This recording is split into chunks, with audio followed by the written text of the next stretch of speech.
යනකොට මහවැලිය තව ඔයක් හම්බ වෙනවා. ඔය හම්බ.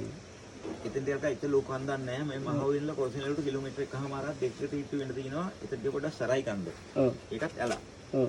එතනilla කන්ද උඩ කිලෝමීටර් කිද ගියාට පස්සේ සාමාන්‍ය මේ දැන් මං එන වගේ පාරක් හම්බ වෙනවා. ඊට පස්සේ පාලමක් හම්බ වෙනවා. වංගු 6ක් විතර හම්බ. ඒ පාලමේ ගිහින් සාමාන්‍ය ගානට නැගලා බහැලා යනකොට සීත ගඟුල හම්බ වෙනවා. මෙතනilla මෙතෙන්ටම කිලෝමීටර් 5මාරක් තියෙනවා.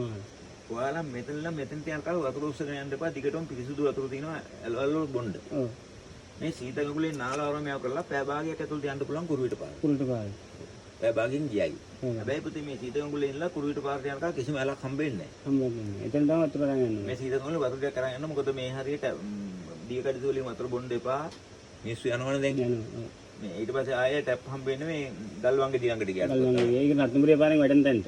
ගල්වංගෙඩිය කියන්නේ දෙපැත්ත. එතෙන් තමයි තියෙන්නේ. කොහොමද ඔයාලට මෙතනලා මෙතෙන්ට පැය 3-4කින් ගියාදී දැන්